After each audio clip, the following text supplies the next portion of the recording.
మధ్యవర్తిత్వంతో గౌరవప్రదంగా కేసులను పరిష్కరించుకోవచ్చని అడిషనల్ జిల్లా కోర్టు జడ్జి ఆనంది పేర్కొన్నారు. సుప్రీంకోర్టు ఆదేశాల మేరకు కాకినాడ న్యాయ సేవాధికారి సంస్థ కోర్టు కాంప్లెక్స్ ఆధ్వర్యంలో రాజీ పడ్డదగ్గ కేసుల అవగాహన ర్యాలీని ప్రారంభించారు. కాకినాడ కోర్టు కాంప్లెక్స్ నుంచి జీజీహెచ్ జ్యోతిరావు పులే విగ్రహం వరకు ర్యాలీ నిర్వహించారు.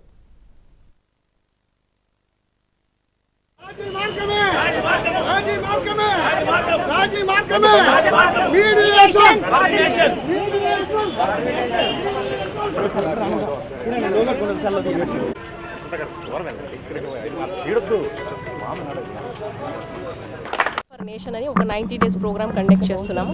దీని ఉద్దేశం ఏంటంటే one of the best modes of alternative dispute resolution system is mediation. ఇది పబ్లిక్లో చాలా అవేర్నెస్ లేదు. దీన్ని అవైల్ చేసుకుంటే వాళ్ళకే చాలా బెనిఫిట్ లిటిగెంట్ పబ్లిక్కి. ఎందుకంటే కాస్ట్ ఫ్రీ, చాలా లెస్ ఖర్చు అవుతుంది, వాళ్ళ టైం సేవ్ అవుతుంది.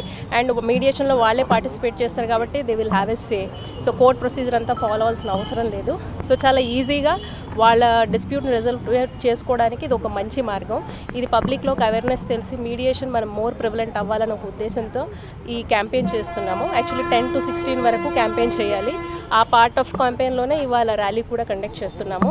సో పబ్లిక్లో ఎక్కువ వెళ్ళి అందరికీ మీడియేషన్ గురించి తెలిసి దీన్ని అవైల్ చేసుకుంటే ఆ బెనిఫిట్స్ వల్ల లిటిగెంట్ పబ్లికే ఉపయోగపడుతుంది కాబట్టి ఈ ర్యాలీ కండక్ట్ చేస్తున్నాము. Thank you. అందరికీ నమస్కారం. మా మేడం గారు థర్డ్ అడిషనల్ డిస్ట్రిక్ట్ జడ్జి చెప్పినట్టుగా రాజీ మార్గంలో చాలా ఉత్తమమైన ఫలితాలు వస్తాయి. ముఖ్యంగా టైము, మనీ రెండు సేవ్ అవుతాయి. తర్వాత కూడా ఈ ఎప్పుడైతే సెటిల్మెంట్ అయిందో కక్షలు, కార్పణ్యాలు ఇవన్నీ కూడా తగ్గిపోతాయి. అంటే ఈ మీడియేషన్ అనేది ఇప్పుడు మన ఇండియాలో స్టార్ట్ అయింది. ఒకప్పుడు అసలు యూరోపియన్ కంట్రీస్లో, లండన్, యుఎస్ఏలో అసలు ఈ కోర్టుల్లో ముందు మీడియేషన్ పంపేవారు. అటార్నీని వాడిని నేరు పంపుతుండేవారు. నెమ్మది కూడా మన ఇండియాలో వచ్చింది. రిజల్ట్ కూడా చాలా బాగుంది. ప్రజెంట్ కాకినాడలో మా మేడం గారి ఆధ్వర్యంలో ఈరోజు ఈ ప్రొవిజన్ అది తీయడం అయింది. మీడియేషన్కి ఫెసిలిటీస్ అన్నీ కూడా ప్రొవైడ్ చేశారు. పార్టీలు కూర్చోవడానికి రూము, ఈ మీడియేషన్ చేసే అడ్వకేట్స్ లేదా జడ్జెస్ వాళ్ళందరికీ అకామిడేషన్ అన్నీ కూడా ప్రొవైడ్ చేశారు మేడం గారు. ఇది కంటిన్యూ అయితే చాలా మంచిది.